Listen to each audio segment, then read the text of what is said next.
Derivative में हम किसी भी टर्म को उसको मजीद पीसेस में कट करते हैं, छोटे छोटे पीसेस में कट करते हैं, जबकि इंटीग्रल उसका उलट है। और अगर हम किसी किसी चीज को कट कर रहे हैं तो उसका रिवर्स प्रोसेस क्या होगा? इंटीग्रेशन। तो ठीक है, मैंने जो आपसे पूछा है वो बताया ना। अगर हम किसी चीज को काट रहे हैं तो उसका रिवर्स प्रोसेस क्या होगा? जोड़ना। जोड़ना, इकट्ठा करना। सही है ना? जी। तो इंटीग्रेशन बेसिकली इकट्ठा करती है, डेरिवेटिव जो है वो अच्छा। उसको कट करने में का काम करती है। ठीक है ना? आप अच्छा। इसको सिंपल अल्फाज में बात करें तो लेट से हमारे पास एक सेब है, ठीक है ना, उसको हम छोटे छोटे पीसेस में जितने बारीक काट कर दें, ये डेरिवेटिव है। इनफाइनाइट मैनी पीसेस में इसको कट कर दो, लेकिन अगर आप उसको वापस से जोड़ दो तो इंटीग्रेशन है ये। इंटीग्रेशन वैसे अगर हम कहते हैं तो क्या होता है, एरिया अंडर द कर्व। ऐसा ही होता है ना अगर हम सिंपल अल्फाज में बात करें तो। ठीक है। सो इस चैप्टर में हम क्या करेंगे, बेसिकली हम एरिया ही फाइंड करेंगे। पहले हम एरिया फाइंड करेंगे ग्राफिकल मेथड से, मतलब जो हमारा सिंपल बेसिक रूल है जिसमें हम ज्योमेट्रिक यूज करते हैं, मतलब स्क्वायर हो गया, रेक्टेंगल शेप्स हो गई, ठीक है, ट्राइंगल हो गई, या ये वाले जो एरिया है इनका यूज करेंगे। ठीक है ना? ये पहली एक्सरसाइज जो है, इस एक्सरसाइज में हम बात करेंगे कि हम रेक्टेंगल्स का यूज करते हुए किसी भी कर्व का एरिया कैसे फाइंड करते हैं। उसमें ही मजीद मेथड है, जो फाइनाइट सम आता है, अपर सम, लोअर सम, और एक मिड पॉइंट होता है, ये मेथड आते हैं। ठीक है, कुछ बात समझ में आई कि क्या कहानी है, इंटीग्रेशन जी। में होगी क्या? लेट्स से आपके पास ये कर्व है, नजर आ रही, जी। इसका हमें एरिया फाइंड करना। तो हम कुछ ऐसा करें कि इसको रेक्टेंगल शेप्स दे दें। ठीक है, लेट्स से अगर हम इसको यहाँ से एक लाइन खींचते हैं, ठीक है, यहाँ से एक रेक्टेंगल बना दें इसको, और यहाँ से रेक्टेंगल, अब दो रेक्टेंगल्स बन गई हैं, तो इन दो रेक्टेंगल्स का रेक्टेंगल का एरिया कैसे होता है? जी। रेक्टेंगल का एरिया क्या होता है? कोई भी रेक्टेंगल हुआ आपके पास तो उसका एरिया हम कैसे कैलकुलेट करते हैं? हाँ, length into width. Length into width. अगर हम यहाँ बात करें तो ये विड्थ, और ये लेंथ मान लें या हाइट मान लें, ऐसा ही है। और ये एरिया जो हम जी। निकालेंगे, ये एरिया एग्जैक्ट एरिया नहीं होगा, ऐसा ही है ना, अप्रोक्सीमेट एरिया होगा। क्योंकि यहाँ पे देखें इसमें एरर आ रही है, ये एरिया एक्स्ट्रा कैलकुलेट किया जा रहा है, ऐसा ही है। जी। आपका क्या ख्याल है कि अगर हम ये जो हमने दो रेक्टेंगल्स बनाई हैं, अगर हम रेक्टेंगल्स चार कर दें, ठीक है ना, अगर हम ये जो हमने किया है इसको हटा के हम रेक्टेंगल्स चार बना दें, चार इक्वल रेक्टेंगल्स यहाँ पर हम बना लें, लेट्स से, तो इसके हिसाब से अगर हम बनाएं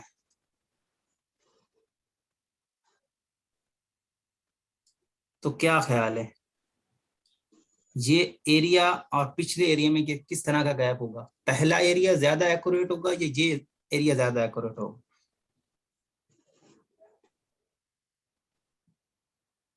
ये वाला। ये वाला, क्योंकि यहाँ पर अगर हम पहले बात कर रहे थे तो पहले हमारे पास जो एरिया है वो ज्यादा, हम यहाँ पे देखें ना, अब कम एरिया है बेसिकली, थोड़ा फर्क है। अगर पहले केस में हम देखें तो दो रेक्टेंगल बना रहे थे और काफी ज्यादा हम एक्स्ट्रा एरिया कैलकुलेट करके बैठ रहे थे, ऐसा ही है। जी। अगर हम फिर से करते हैं, अगर हम इसको मजीद छोटा करते हैं और इसमें हम यहाँ पर ऐसे करते हैं, ठीक है, मतलब हम नंबर ऑफ यहाँ पर इंटरवल्स बढ़ा रहे हैं, या फिर ऐसा समझ सकते हो कि हम रेक्टेंगल्स को बढ़ा रहे हैं, तो उस केस में क्या होगा? उस केस में जैसे जैसे हम रेक्टेंगल्स बढ़ाएंगे उस केस में क्या होता चला जाएगा?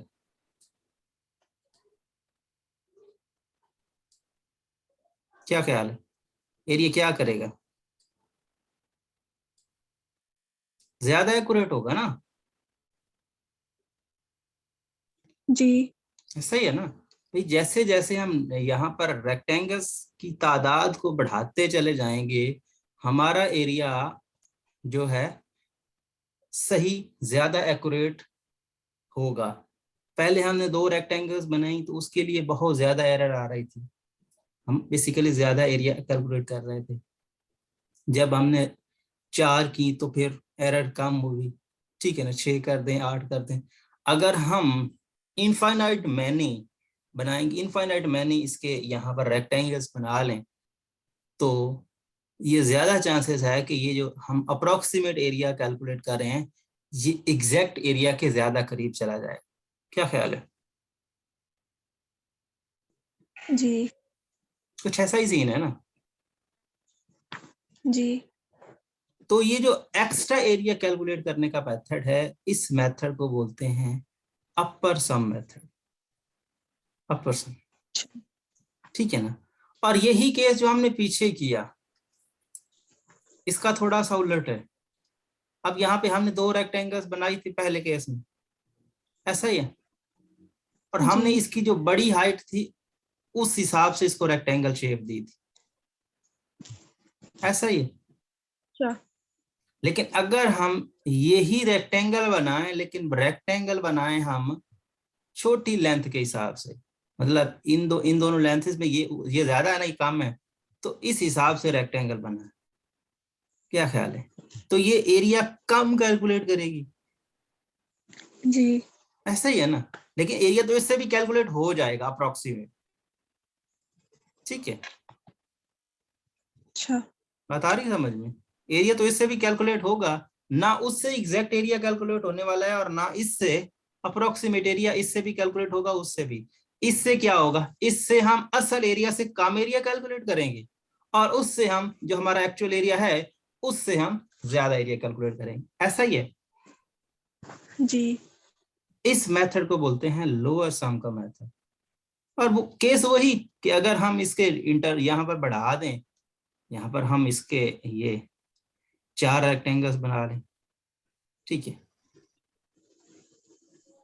इस तरह से, इसकी तो हाइट होगी 0, ठीक है। वही अच्छा केस कि हम अगर इंटरवल्स को बढ़ाएंगे या फिर हम अपनी रेक्टेंगल्स की तादाद को बढ़ाएंगे तो हमारा एरिया ज्यादा एक्यूरेट आएगा। इस मेथड को बोलते हैं लोअर सम का मेथड, ठीक है। अच्छा लेकिन अगर हम एक और मेथड, जो तीसरा मेथड हम इसमें पढ़ेंगे, और वो है मेथड कौन सा, मिड पॉइंट मेथड, जो बेसिकली इन दोनों से मिलकर बना है, ऐसा ही है। अच्छा उसमें क्या जी होगा, उसमें ये होगा कि आप ना तो मैक्सिमम हाइट वाले पे रेक्टेंगल बनाएंगे, ना मिनिमम हाइट वाले पे मैक्सिमम बनाएंगे अपनी रेक्टेंगल, बल्कि इनके सेंटर, इनका मिड पॉइंट होता है ना, मिड पॉइंट पे आप रेक्टेंगल बनाएं, ठीक है। अच्छा बात सर आ रही दोबारा समझ से में? बता दीजिए, मैंने अभी ज्वाइन किया है। हम ये बात कर रहे हैं कि हम एरिया कैसे कैलकुलेट करेंगे किसी भी कर्व का। सबसे पहले हमारा जो मेथड है, हम इसको अपनी बेसिक्स जो क्वांटिटीज हैं, जिसमें हमारे पास रेक्टेंगल या स्क्वायर टाइप या ट्राइंगल टाइप इसमें आता है, तो इस वे से हम इसको कैलकुलेट करने की कोशिश करेंगे, ठीक है ना। बाकी जब हम एडवांस अच्छा होंगे तो फिर हम मुख्तलिफ और मेथड जिसमें कुछ ज्यादा आपका एक्यूरेट आंसर देने की कोशिश करेंगे। लेकिन ये बेसिक मेथड जो है बेसिकली, जिसमें हमने 3 मेथड्स की बात की है, एक आपका अपर सम का मेथड है, एक आपका लोअर सम का मेथड है, और एक मिड पॉइंट मेथड है, ठीक है। अच्छा अपर सम में हमने कहा है कि हम इसको रेक्टेंगल शेप तो देंगे, लेकिन जो रेक्टेंगल शेप होगी हमारी, उसमें हम एक्स्ट्रा एरिया कैलकुलेट करेंगे। इस तरह से अगर मैं इसकी 2 रेक्टेंगल्स बनाता हूं तो कुछ इस तरह से बनेगी ना, जी क्या ख्याल? जी अगर हम ये मेथड बेसिकली क्या कहलाता है, अपर सम मेथड, बेसिकली इसको अपर सम बोलते हैं। कि आप ये अपर सम के रिस्पेक्ट से एरिया कैलकुलेट करते हो, जिसमें हम ये देखें, अगर ये रेक्टेंगल की 2 साइड्स हैं, और इसमें जो मैक्सिमम हाइट वाला होगा उसके हिसाब से हम रेक्टेंगल बनाएंगे, ठीक है। जी जी और अगर हम लोअर सम के मेथड की बात करें तो केस वही, इन दोनों में से जो मिनिमम हाइट वाला होगा ना उस हिसाब से हम रेक्टेंगल बनाएं। अच्छा अपर सम में एक्स्ट्रा एरिया कैलकुलेट होगा, लोअर सम में जो है असल एक्चुअल एरिया से कम एरिया कैलकुलेट होगा। तो इससे ये हम कह सकते हैं कि अपर सम और लोअर सम के दरमियान ही हमारा एक्चुअल एरिया होगा। ऐसा ही है ना। जी जी तीसरा मेथड है आपके पास मिड पॉइंट का मेथड। ठीक है, मिड पॉइंट का मेथड बेसिकली इन दोनों को मिलाकर बनाया जाता है। उसमें क्या होता है, ना हम मैक्सिमम वाली हाइट देखते हैं ना मिनिमम वाली हाइट देखते हैं, बल्कि इन दोनों का मिड पॉइंट देखते हैं। ठीक है ना। अच्छा मिड पॉइंट कैसे निकालते हैं, दो पॉइंट्स का मिड पॉइंट निकालना हो तो उन दोनों को सम करो, 2 पे डिवाइड करो तो मिड पॉइंट आता है। ऐसा ही है ना। जी जी तो अगर हम इसका मिड पॉइंट निकालें तो लेट से आता है 0.25, 1/4। ठीक है, तो उस पे आप हाइट खींचे, इस साइड पे एक्स्ट्रा एरिया कैलकुलेट कर रहे हैं और इस साइड पे कम एरिया कैलकुलेट कर रहे हैं। ये मेथड आपका क्या मेथड कहलाएगा, ये मेथड आपका मिड पॉइंट मेथड कहलाएगा। ये इन दोनों मेथड से बेस्ट ऑप्शन देता है, मतलब ज्यादा एक्यूरेट ऑप्शन इसके पास है। ये ज्यादा एक्यूरेट आंसर देने की कोशिश करता है, देगा तो ये भी अप्रोक्सीमेशन में, लेकिन उनसे ज्यादा एक्यूरेट होगा। अच्छा इन्हीं 3 मेथड की बात करेंगे हम पूरी 5.1 एक्सरसाइज में। ठीक है, सबसे कॉमन जो बात इसमें यूज की जाएगी वो ये होगी कि आपके पास जो फार्मूला होगा ना इंटरवल्स या फिर रेक्टेंगल्स बनाने का, वो होगा b - a divided by n। ठीक है, b अच्छा क्या, जी फाइनल पॉइंट, a क्या, माइनस इनिशियल पॉइंट, चल पॉइंट और n क्या, जितनी रेक्टेंगल्स हमको बनानी है। अच्छा ठीक है ना। अगर हमें 2 रेक्टेंगल्स बनानी है तो n2 ले लेंगे, अगर हमें 4 रेक्टेंगल्स बनानी है तो हम n यहाँ पर 4 ले लेंगे, अगर हमें 6 रेक्टेंगल्स बनाने हैं तो n6 ले लेंगे। ठीक है, अच्छा तो जितनी जी रेक्टेंगल्स हम बनाना चाह रहे हैं n उतना ले लेंगे, तो उस हिसाब से हमारी रेक्टेंगल्स बनाएंगे। और हमने ये बात की है कि जितना n हम ज्यादा लेंगे, जितनी हम नंबर ऑफ रेक्टेंगल्स ज्यादा बनाएंगे, उतना अप्रोक्सीमेट आंसर आएगा हमारा, उतना हम एग्जैक्ट आंसर के करीब जाएंगे, मतलब उतना अच्छा हमें रिजल्ट मिलेगा। ठीक है, अच्छा जी अगर हम इसी की बात करें जिसको सबसे पहले हमने बात की है, तो इसको देखें जरा। ये हमने यहां पर फर्स्ट केस में हमने इसकी 2 रेक्टेंगल्स बनाए। ठीक है, अच्छा तो 2 रेक्टेंगल्स में क्या हुआ, यहाँ पर देखिए सबसे पहले तो हमने वही फार्मूला लगाया कि हमें 0 से 1 तक एरिया फाइंड करना है।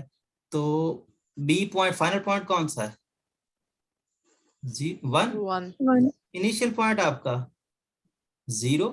0 0 सो b - a divided by n, अच्छा 1 - 0 डिवाइडेड बाय 2, क्योंकि हम 2 रेक्टेंगल्स बनाना चाह रहे हैं। तो क्या आएगा 1/2, 1/2 ऐसा ही है जी 1/2। तो इनिशियल पॉइंट में आप ये जो वैल्यू निकाली है, इस वैल्यू को बोलते हैं डेल एक्स। अच्छा ठीक है ना, डेल एक्स मतलब चेंज इन एक्स, या फिर ऐसे समझ सकते हो कि आपकी हर रेक्टेंगल की जो विड्थ होगी इसको डेल एक्स कहते हैं। ओके, जी इनिशियल पॉइंट में डेल एक्स आप ऐड करोगे तो आपको सेकंड पॉइंट मिलेगा। 0 में आप 0.5 या फिर 1/2 जोड़ो तो वही 1/2 ही आता है ना, क्योंकि 0.5 है। ठीक जी है, इसमें आप मजीद 0.5 जोड़ो मतलब 1/2 जोड़ो तो 1 बनता है। तो 2 रेक्टेंगल्स आपने बना ली। अब अपर सम के केस में हमने बात की है कि हम रेक्टेंगल की दोनों साइड जो है उसमें जो मैक्सिमम हाइट वाली है उस हिसाब से रेक्टेंगल बनाएंगे, ऐसा ही है। जी तो अगर हम जी। उस हिसाब से रेक्टेंगल बनाएंगे तो हमने इस हिसाब से देख लिया कि भैया हम बना रहे हैं, ठीक है। अब जी ये वैल्यू जो है ये कितनी होगी, फंक्शन में पुट कर दो इसको, जो फंक्शन आपको दिया होगा ना उसमें आप इसको पुट कर दो। फंक्शन आपका है 1 माइनस एक्स स्क्वायर, उसमें 0 पुट कर दो, जो रिजल्ट आएगा वो बेसिकली इस रेक्टेंगल की हाइट होगी, अच्छा ठीक है ना। लंबाई समझ सकते हो, ये आपको बेस्ट लगे। अब अगर इस रेक्टेंगल की बात करूं तो 0.5 को इस फंक्शन में पुट कर दोगे, इसकी हाइट आ जाएगी, फंक्शन की वैल्यू बेसिकली। एरिया कैलकुलेट कर लो, ये लंबाई समझ रहे हो तो लंबाई और ये चौड़ाई, लंबाई और चौड़ाई दोनों को ऐड कर दो तो हम अपर सम कैलकुलेट कर लेंगे इसका, जब हम दो रेक्टेंगल्स इनको मान के चलेंगे, ठीक है। जी कोई प्रॉब्लम है किसी को? नहीं अब यही केस अगर हम इसी कर्व पे n which is equal to 4 के लिए चाहते हैं तो वही b minus A divided by n, so B A वही है, n चेंज कर देंगे 4 कर देंगे, 4 रेक्टेंगल्स बन जाएंगे। उसका आंसर क्या आएगा, 1 minus 0 divided by 4 which is equal to 1/4, दूसरे लफ्जों में 0.25। क्या ख्याल है? सर हर रेक्टेंगल के लिए यही फॉर्मूला होगा? यही फार्मूला होगा, बस जितनी रेक्टेंगल्स कहेगा n उतना ले लेना, ठीक है। सो जीरो से आगे वाला पॉइंट तलाश करने के लिए जीरो में डेल एक्स ऐड कर दो, जो आपने बेसिकली इस फार्मूले से निकाला, इसको डेल एक्स कहते हैं, ठीक है।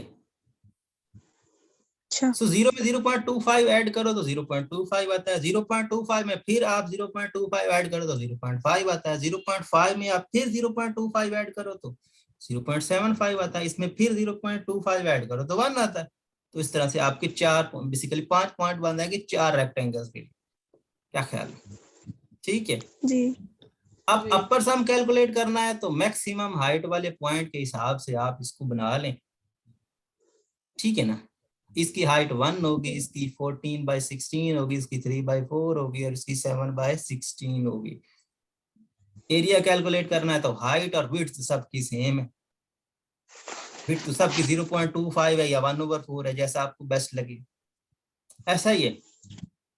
जी दो तरीके हैं, या तो विड्थ को अलग-अलग सबके साथ मल्टीप्लाई करके ऐड करो, या इन हाइट्स को ऐड कर लो और विड्थ के साथ इकट्ठा मल्टीप्लाई कर लेना।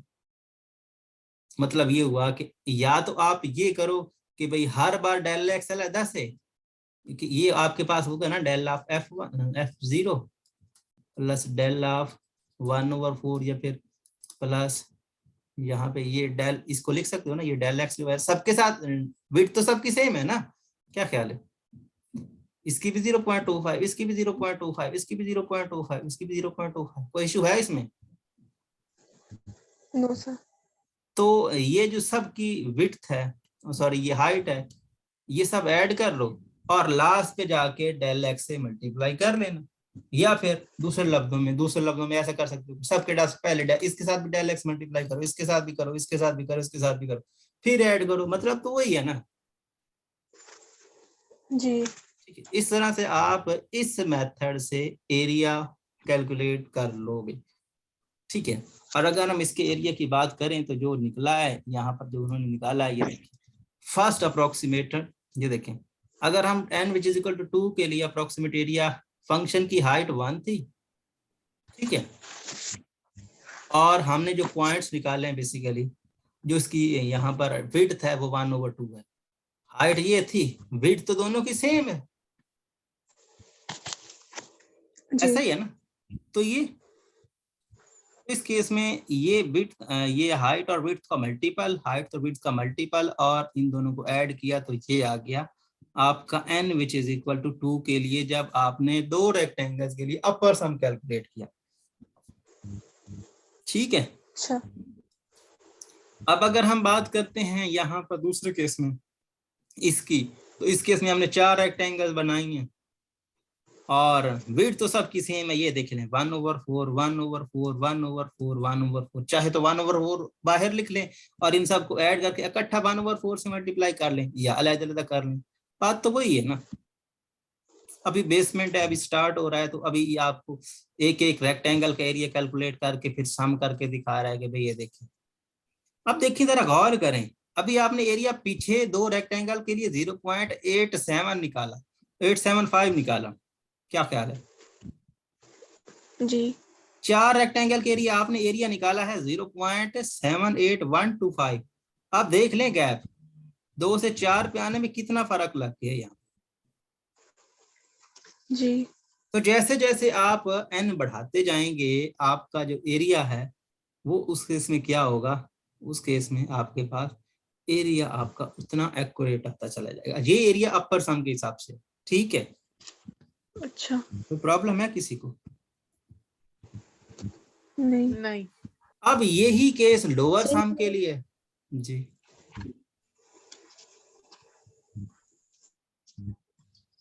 क्या पूछ रहे हो?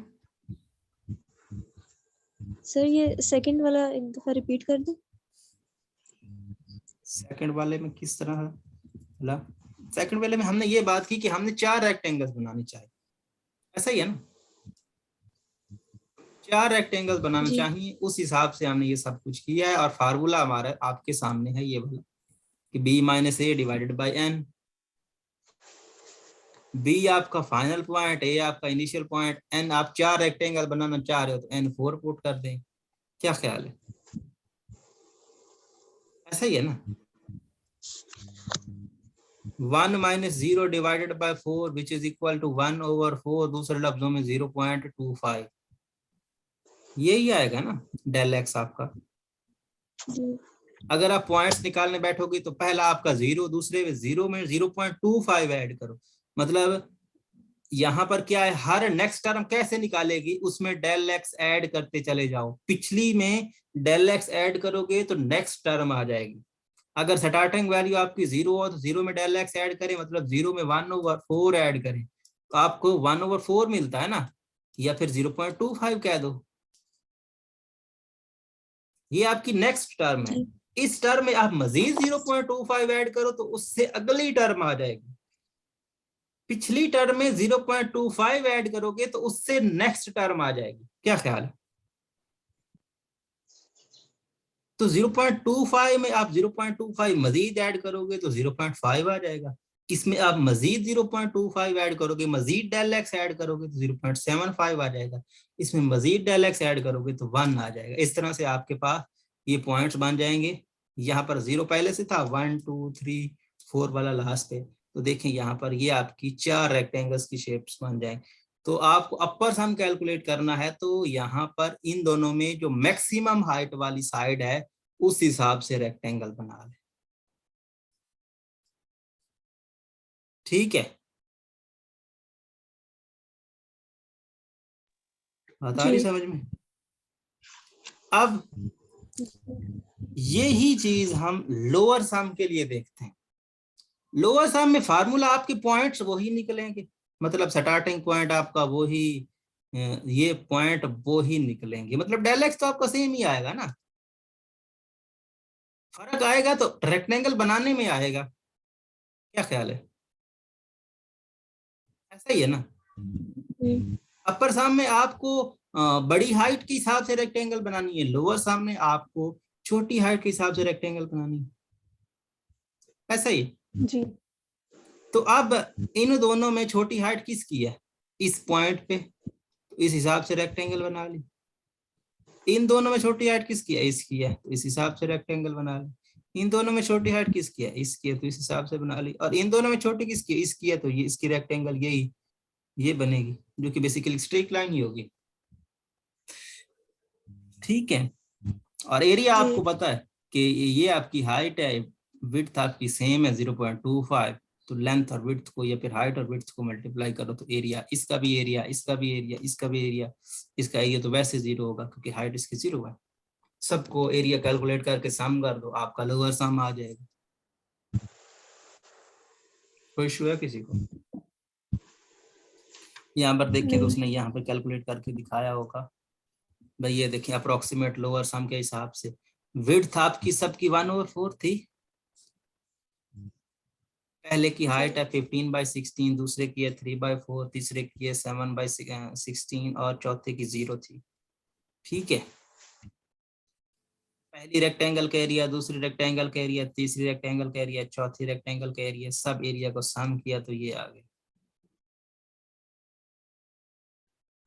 ऐसा ही है, क्या ख्याल है? जी जी। अपर साम से जो एरिया हमने कैलकुलेट किया वो ये है, लोअर साम ने जो एरिया सॉरी अपर साम से ये एरिया कैलकुलेट किया, लोअर साम से हमने ये एरिया कैलकुलेट किया, तो इसका मतलब अप्रोक्सीमेट एरिया इन दोनों के दरमियान में होगा। ये बात हमने पहले की है, क्योंकि लोअर साम में कम एरिया कैलकुलेट होता है, अपर साम में ज्यादा एरिया कैलकुलेट होता है। ये बात हम कर चुके हैं ना। जी। तो इसका मतलब एक्चुअल एरिया जो हमारा होगा अपर साम और लोअर साम के एरिया के दरमियान में होगा कहीं पे। ठीक है, जी। ये तो बात थी ना कि हमने अपर सम और लोअर सम के बारे में बात की। अब जो नेक्स्ट प्रोसेस है वो है आपके पास यहाँ पर मिड पॉइंट मैथड।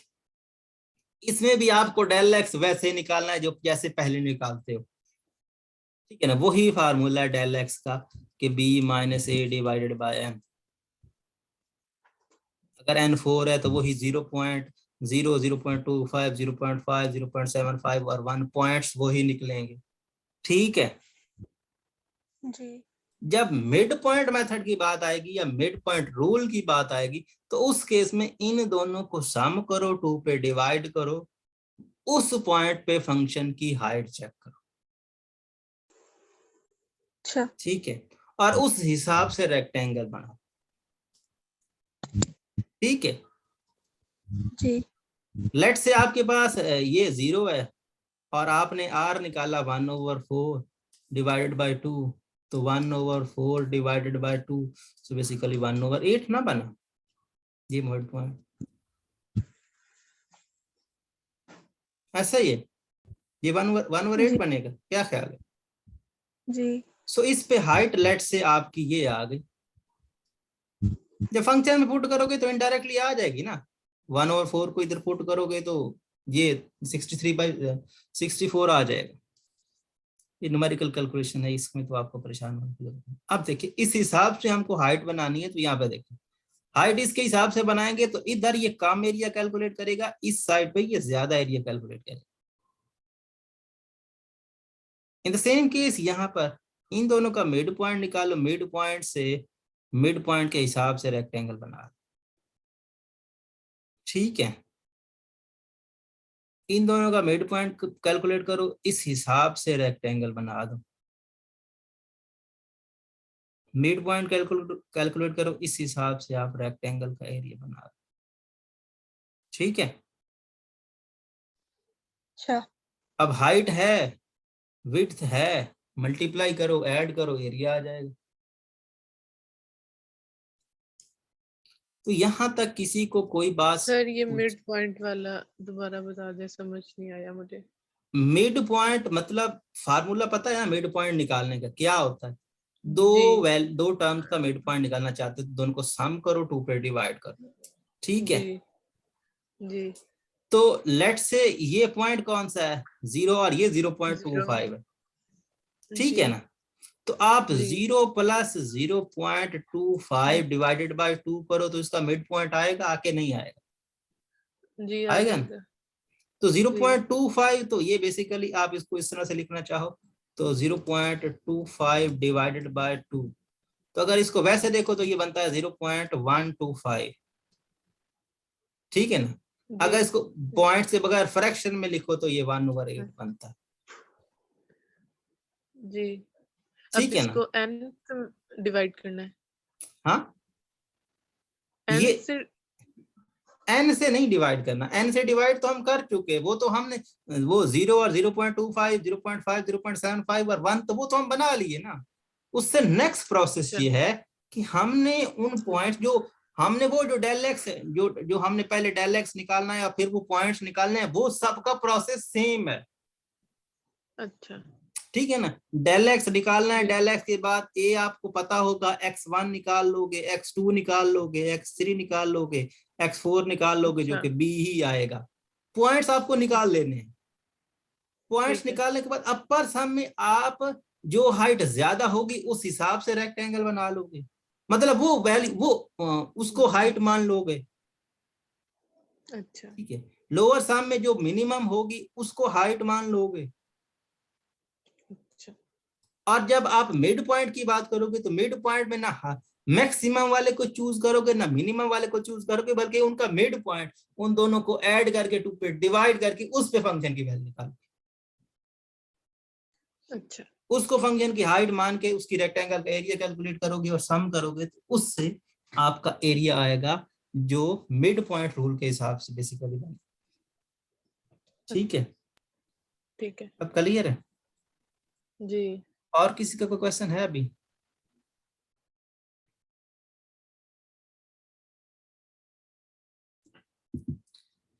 जी नो सर। नहीं सर। अच्छा। So, अगर हमें ये क्वेश्चन सॉल्व करने पड़े तो हम कर लेंगे, क्या ख्याल? जी। की बात है। हमारी मैम ने इम्पोर्टेंट टॉपिक्स बताए हैं तो हम वो करेंगे खाली। भाई जो कहेंगे मुझे कोई इशू नहीं है। इस एक्सरसाइज के रिलेटेड जो चार्म था ना, मैंने तकरीबन बता दिया। इसमें एक दो टॉपिक्स और हैं। मैम ने कहा था कि ये अनइम्पोर्टेंट है।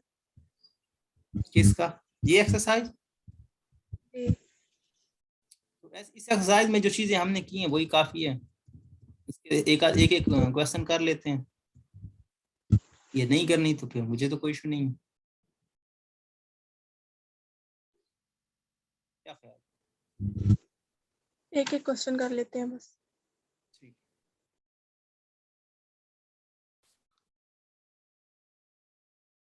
इसको जरा रीड करें, क्या कहानी है इसकी। अच्छा। In exercises 1 to 4, use finite approximations to estimate the area under the graph of the function using a log sum with two rectangles of equal width. क्या मतलब है इसका?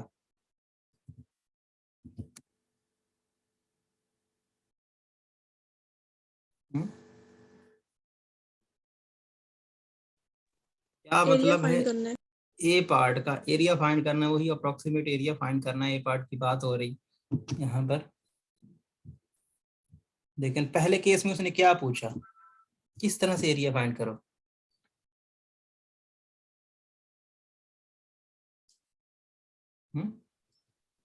पहले केस में उसने ये कहा ना कि लोअर सम के मेथड से आप एरिया कैलकुलेट करो जब आप रेक्टेंगल्स का यूज करो, जिस केस में दो रेक्टेंगल्स हों। क्या ख्याल है? ऐसा ही है। जी। तो सबसे पहले तो हम डेल एक्स निकालेंगे कि हमारा डेल एक्स क्या आएगा। पहला पार्ट हमारा यही होता है ना। तो डेल एक्स क्या आएगा? फाइनल पॉइंट ये, इनिशियल पॉइंट ये, तो 1 माइनस 0 डिवाइडेड बाय 2। चाहे तो पहले फार्मूला लिख लें, फिर del x which is equal to होता है b minus A divided by n. तो हमें कह रहे हैं ए पार्ट के लिए दो रेक्टेंगल्स का यूज करो, तो हमने ये लिखा तो 1/2 आया। क्या ख्याल है?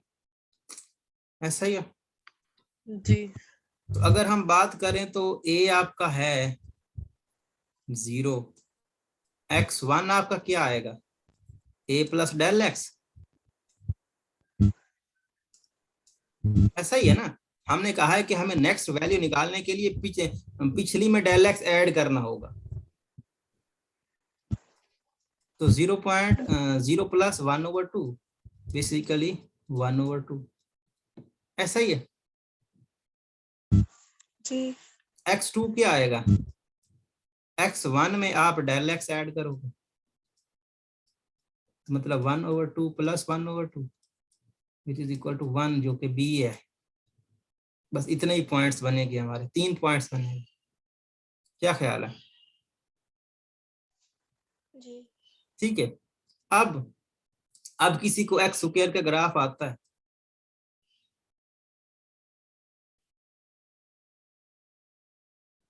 किसी को पता है कि एक्स स्क्वायर का ग्राफ हम कैसे बनाते हैं? एक्स स्क्वायर ग्राफ इस तरह से होता है ना, ओरिजिन पे नहीं है।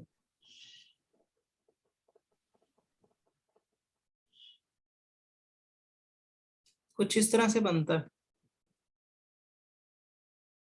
ऐसा ही है। जी जी जी तो हमें तो निकालना है 0 से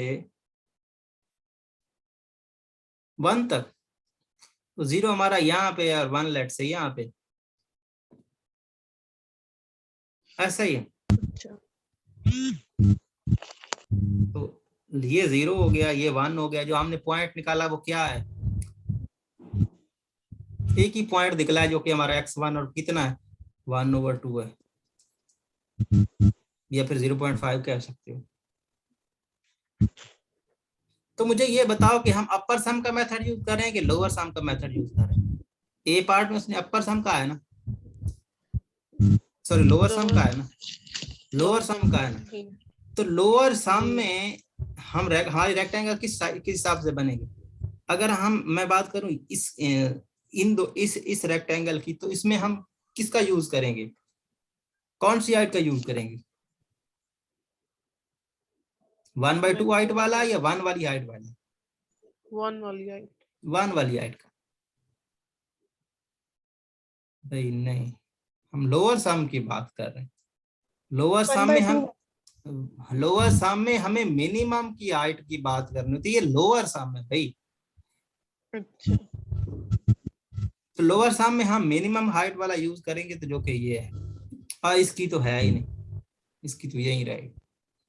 तो मतलब ये हुआ कि अगर हम बात करें तो हमारा अप्रोक्सीमेट एरिया क्या आएगा? f of 0 plus f of 1/2 और डेल x मैं बाहर लिख रहा हूँ, अच्छा ऐसा ही है। जी तो f ऑफ 0 हमारा फंक्शन क्या है? f of x which is equal to f